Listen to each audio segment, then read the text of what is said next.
Have you got Outweek tonight? It'll be a game time decision. He's going to warm up, see how it feels, and go from there. Does the in-season tournament feel more competitive, or are you kind of preaching that it's just another game? What's your mindset on the in-season tournament? Initially, another game. Yeah. You know, when you get into it a little bit and start to see the seeding, it might mean a little more. But for now, and how early it is for us and what we're trying to establish across the board, it's more of a regular game for us to continue to build habits. And like I said, once you start to see where teams are starting to fall and it becomes more realistic, or you're out of it, I guess teams will take it a little more serious then. What do you think about the court? First impression? It's fine in person. I saw it on the screen, on the TV screen. It looks a little bit different there.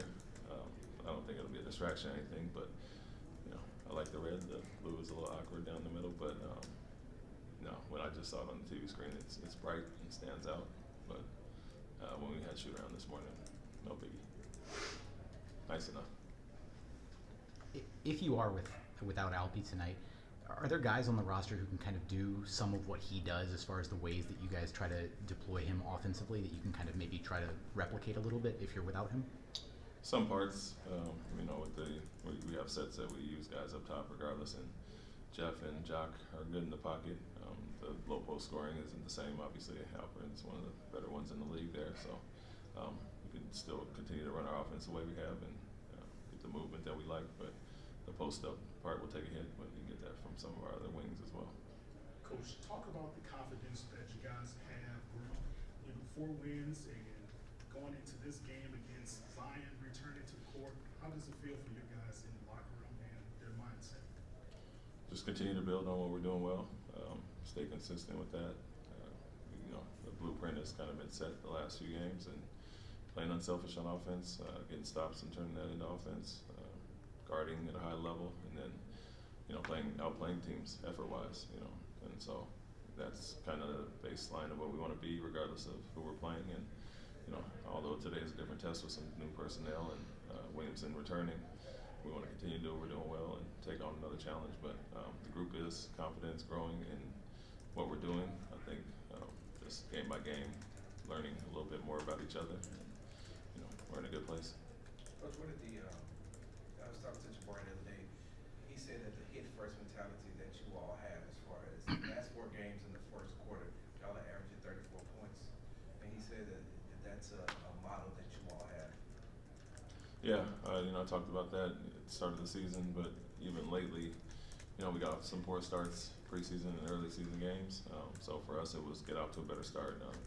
Like I mentioned, be more of a proactive defense where we're disruptive and not back on our heels. And so the high scoring has been due to a lot of great defense, turnovers, getting out and running in transition. And so, yeah, we do talk about being the aggressor on that end and try to take teams out what they want to do, and it's worked out for us in those 4 games. Is Tari still going to be on a minutes restriction tonight? Yeah. About the same 15? A little uptick there, but we kept him 1 under, so I'll get a few more. Last game, Jeff played a little more than Jock. The previous games it was the other way. Is that about matching up big lineups, smaller lineups, or is it about you guys in the lineup you want? Yeah, the Laker game was specifically due to Hayes being ruled out and then Davis being ruled out. And, you know, starting with Wood at the 5 and Hachimura backing him up at the 5. Basically, we like more switchable units against certain personnel. So it was a last-minute change that we liked due to how we wanted to defend and play on offensive end. So more so what happened last minute with those guys being ruled out. So many teams now have small lineups when their center's off rather than a second big. Is that what you imagine you might do, is just sort of see the matchups that with the other team as opposed to your own? No, I mean, more so that was the one-off as far as there are 2 bigs being out.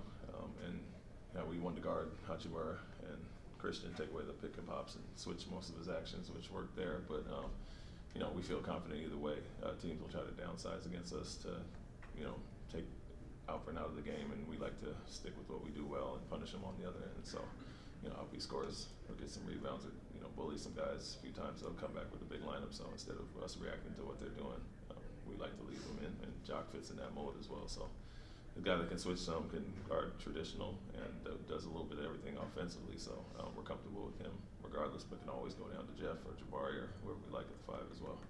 Hey, Coach, as someone that's been around a successful franchise, do you feel this in-season tournament can kind of speed up the process of you guys building that winning culture that you want to see here versus if it was just a regular season, it's like, you know, you got to wait all the way till April or May until the playoffs when you guys start experiencing some type of success. Yeah, I mean, like I mentioned, I think we're just looking at it as a game initially, but you know, like I said, the closer it gets to it, and the more real the goal is of either getting to Vegas or winning that, and you know, the financial prize and the bragging rights and all that, it does incentivize it some to, you know, and that's what it's for. You know, do it in Europe all the time, and there's not just waiting for All-Star break or or the playoffs. It's to do it now and actually win something. So I think there is some of that for sure. It's like I said, it's tough in the first game or the second game, but once you get closer to it, and I think it'll grow in popularity over the years when other teams are watching those final two teams on the stage. And so, you know, everything takes a little bit of time, like the play-in was initially. Guys had some questions, but everybody loves it now, and so I see it taking the same shape. Jalen's been moving the ball a lot faster and dribbling less, making quicker decisions. He ranks 3rd overall in secondary assists. Can you talk about his improvements overall game from just being a scorer the first couple of years? Yeah, I preached that to him from day one, you know, and was around him a lot this summer. And, you know, I was joking with him that it took 10 dribbles to score now, down to 5 in the summer, and then now we want to get it to, you know, quick decision, 1 or 2, and make a quick move. And so, you know, he's taken on that challenge to understand what he has, the shots he has, and, you know, his catch and shoot was great last game, and so we want him to do that more, but also be in attack mode and like I said, not predetermine what he's going to do. And so the more efficient he can be scoring with less dribbles, obviously, the more explosive, or as explosive as he is, yeah, you know, he'll be able to make plays and score like that. So I love the growth in that area, but he can also take advantage of mismatches, back it out like he did at the end of the quarter with the 2 mismatches on Russell. So he's become more well-rounded, no doubt, and we love to see it. Thanks, Coach. Thank you. Thank you.